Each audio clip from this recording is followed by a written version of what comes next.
This is Dr. Sase again, and this is the fourth and final part of this art therapy storyboard video I call Repressed Memories, Memories from my early childhood.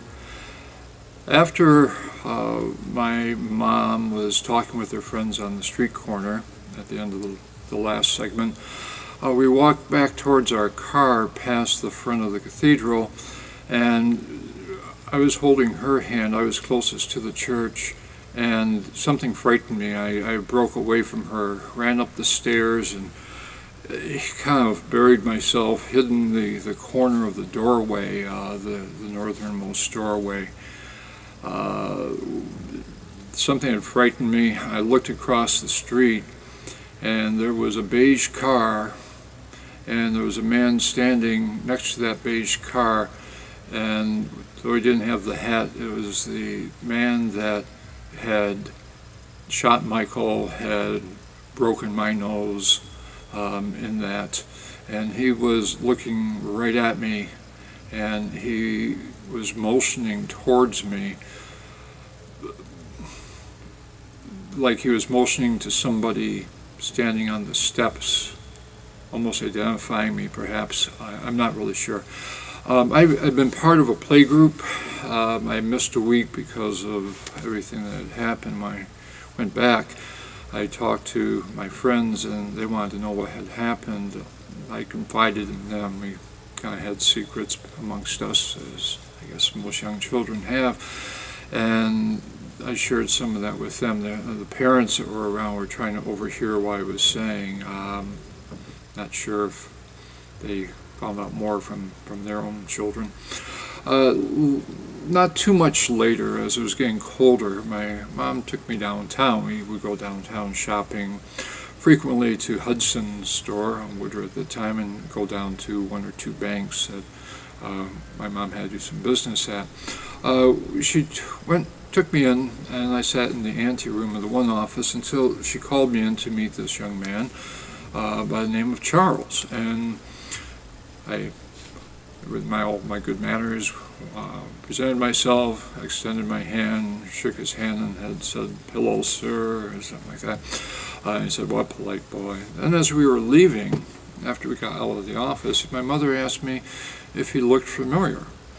And I wasn't sure what she was getting at, but I said, "Well, yeah, he looks like me, but something different about him. I wasn't quite sure."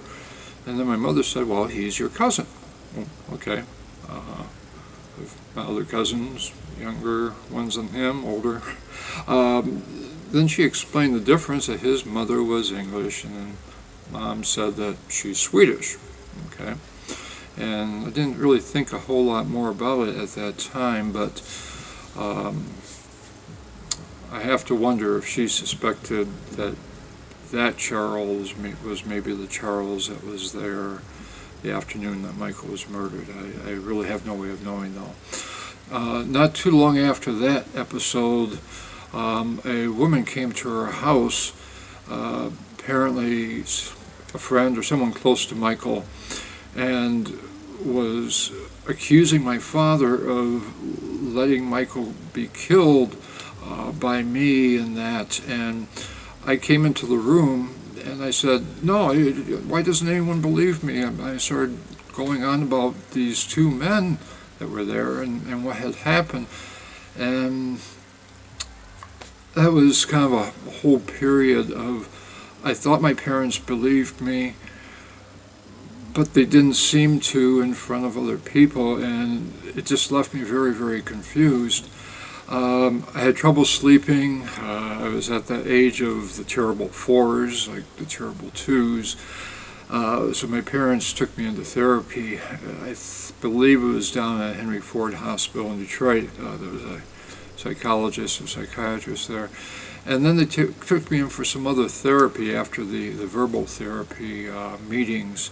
I'm not quite sure where that took place, but I remember getting a shot in the arm and then being placed on a gurney, laying down, and I got woozy and woozier, and My head hurt, side of my temples like that was hurting. I don't know if it was from the shot or if they had done something else to me, like a ECT or something similar. But they had put something in my mouth to help me to breathe.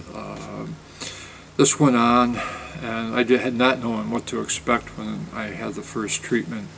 After that first treatment, when I went back, I believe later that same day or the next day, I do remember staying overnight with my mother. She was in the same room.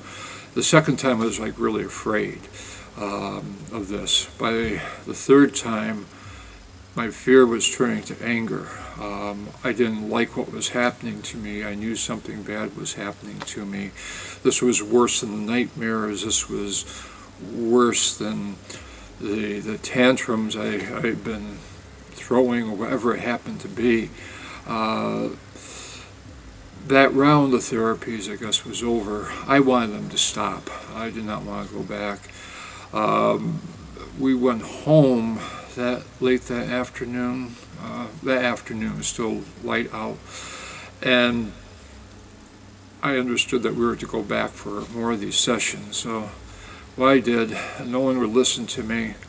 I moved our green chair that was in my bedroom over on the middle of this rug. It's a red shag rug, and put my hassock, which was like a hollow container where I kept my toys, put that on top of the chair, climbed on top of the chair. I had some string from an old Hudson's package, which was like a green string, and I climbed up and made some kind of jury-rig slip knot and tied the other end to the light fixture. And I guess not knowing a whole lot about physics at that age, I look at it and I was like, this is something that would not work. However, I was really going more for the, I guess, dramatic effect to drive the point home to my parents. I wanted these sessions to stop. So I climbed up on the hassock, stood on the hassock, put the loop around my neck, waited for my parents.